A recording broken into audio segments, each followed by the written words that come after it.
Section 1.4, data, data, data. Effective training of deep learning models requires large data sets. We now present examples of various forms of data, as well as a few popular data sets that are used for educational purposes for training of real models or for benchmarking. Our focus here is on annotated data sets, typically used for supervised learning, a concept discussed at greater depth in Chapter 2. These are datasets consisting of feature vectors, each denoted by X, and associated labels, each denoted by Y. One should keep in mind that single data values are typically either numerical or categorical. The latter is the case when the values come from small discrete sets. In some cases, categorical data has order, such as, for example, the level of customer satisfaction, which may be recorded in the range unsatisfied up to, say, very satisfied. These are called ordinal categorical variables. And in certain cases, they may be directly converted to numerical variables, which encode the order. However, other categorical variables, such as banana, car, etc., have no specific order. These are called nominal categorical variables, and they are typically treated by expanding the values into unit vectors. More on dealing with such data is in Chapter 2. Here are a few generic examples for features X and labels Y. In some cases, there is a natural dimension to the data, such as mono audio being one-dimensional, black and white images being two-dimensional, and color images being three-dimensional. However, mathematically, we often attempt to represent X as a one-dimensional vector of length p, where p is the number of features. Audio recording.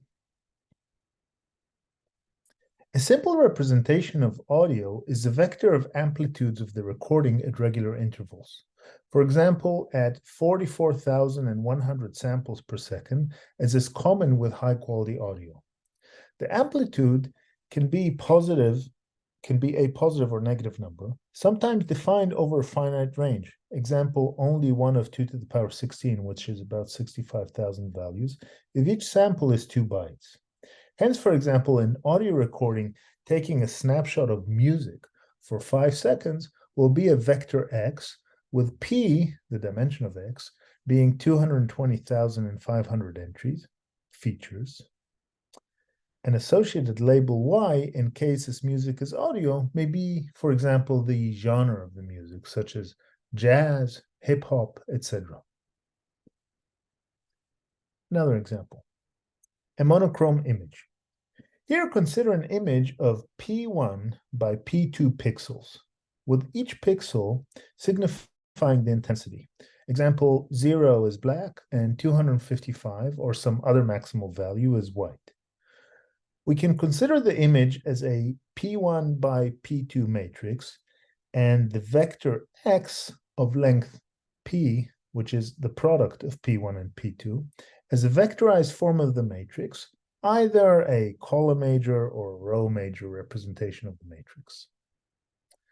As an example, consider a 200 by 100 portrait image. In this case, the vector has P, which is 20,000 features or pixels. A simple example for Y may be an indication of the class of the image, such as banana, car, etc. Alternatively, Y may represent a bounding box inside the image where the object we're looking for is localized. In that case, Y will have several coordinates. Here's another example, a color image. Here, each pixel is not just an intensity, but rather an RGB, red, green, and blue, 3-tuple. One way to represent this image is via a 3-tensor, which is 3 by P1 by P2 dimensional. A vectorized image would be a P equals 3 times P1 times P2 dimensional vector. Note that while color images are typically stored in a compressed format, such as JPEG, For deep learning purposes, images are typically considered in a bitmap format as described here. Here's another example, a text corpus. Text encoded in the ASCII format, the Unicode format, or other means is a sequence of characters. However, treated as a data source for deep learning, we may sometimes break up the text into words or tokens, associate a unique vector with each word, and represent the text as a sequence of vectors. Here, Y may be the associated text in a different language, or it may be a level of sentiment of the text, which is a number between -1 and 1, indicating the text is of a negative tone, angry, critical, etc., or of a positive tone. Other examples, heterogeneous datasets. In many cases, the features are heterogeneous in nature, as one would expect, for example, in the case of individual customer records in a database. For such a case, each customer can be associated with dozens, hundreds, or thousands of features, either numerical or categorical. Here, Y may be a continuous variable indicating the propensity, say probability, of a customer to, for example, leave the service. A few example popular datasets.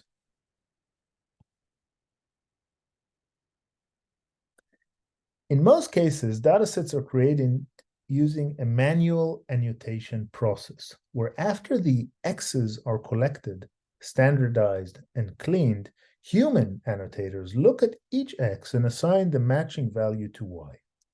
Needless to say, the process of annotating datasets is generally time-consuming and expensive.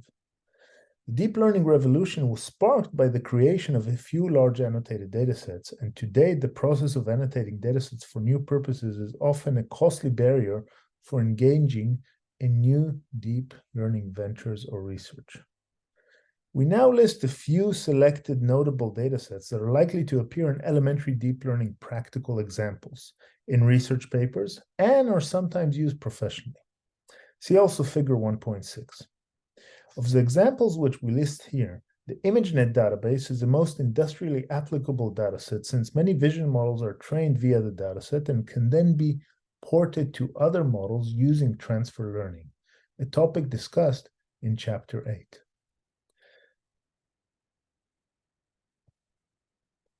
Some datasets break up the data a priori into some random fixed partition between a train set and a test set, sometimes called a training set or a testing set. This, in principle, allows to benchmark models by training them on only the training set and evaluating performance on the testing set. Such practices are discussed in greater detail in Chapter 2.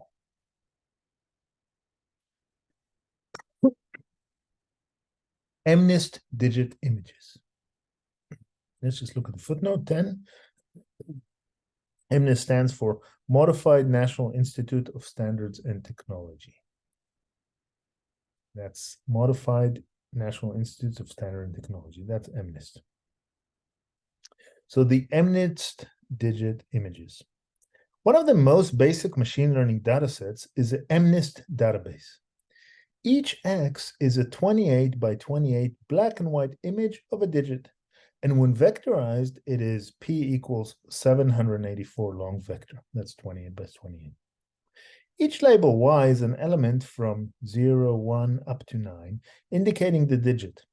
The distribution of digits is balanced, meaning that there are approximately the same number of figures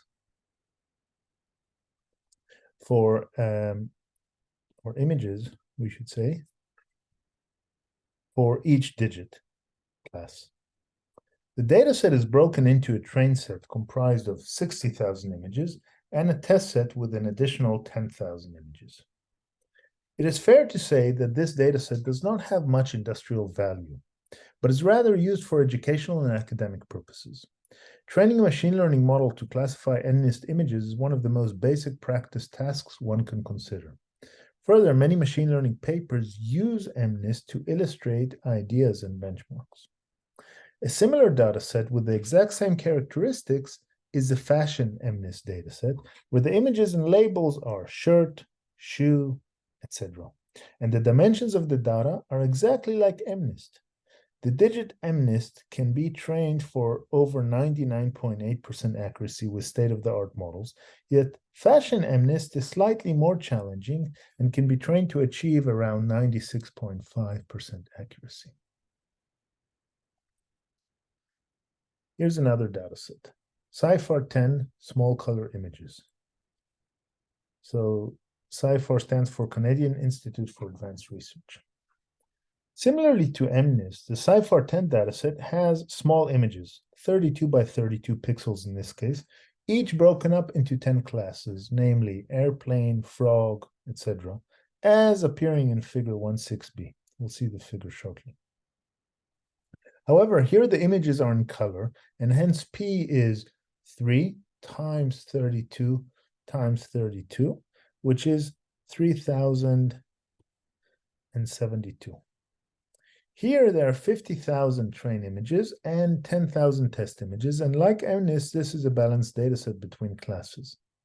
This dataset is popular with research papers and is occasionally used as a benchmark dataset. State-of-the-art models achieve around 99% prediction accuracy.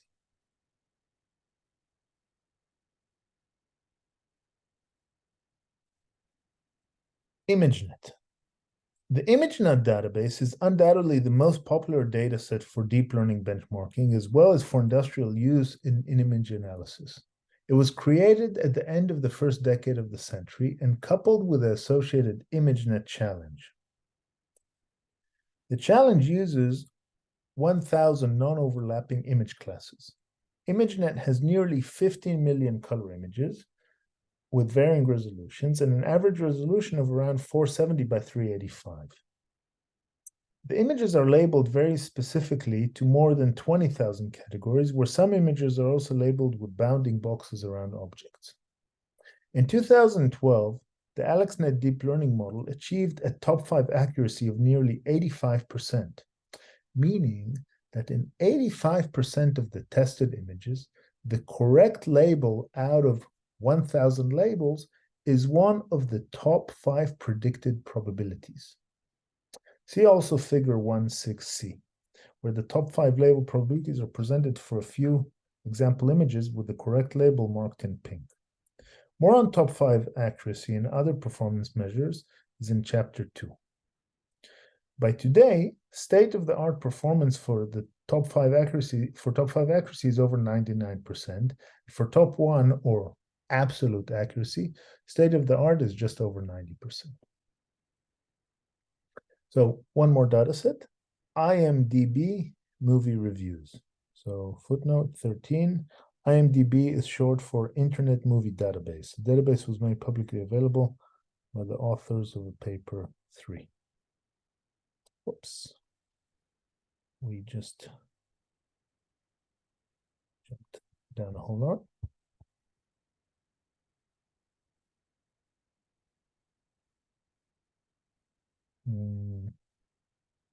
One sec.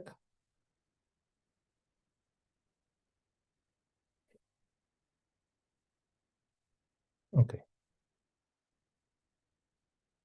IMDb movie reviews. This textual database has 50,000 movie reviews. It is split into 25,000 for training and the remainder for testing. For each review, an indication of either positive or negative indicates the sentiment of the review.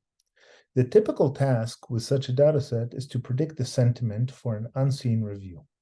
This dataset is often used as a practice dataset for introductory natural language processing tasks, NLP. Beyond these datasets, there are now thousands of additional quality available open source datasets, some of which are only really useful for practice or experimentation, while others like ImageNet have real industrial value. Deep learning frameworks and specialized libraries often come with example datasets, and Kaggle is considered as the most popular general source of openly available datasets since it also holds competitions and educational activities associated with the data. So let's, as we finish this section, let's just look at figure 1.6. So figure 1.6 in A, we see digits from MNIST. So here are 28 by 28 pixel digits for MNIST. In B, we see the 10 categories of CIFAR 10. Okay, these are 32 by 32 RGB images. In C, we see images from ImageNet database. So these are now quality images from the ImageNet database. Okay, and for each image, we see also a prediction. So if you take, for example, this image here of a container ship, then we see that the most probable prediction is container ship, but the model, A model might also predict lifeboat, an amphibian or fireboat, or maybe a drilling platform, which it is not. Okay. But yeah, so top 5 accuracy measures the percentage of time or the proportion of time where the container ship is actually within the top 5 labels that you see here. And in D, you see textual data like here, and that's IMDb movie reviews. So that concludes our section 1.4. I hope you enjoyed this video, and as always, leave comments below and let us know what you think. Thank you.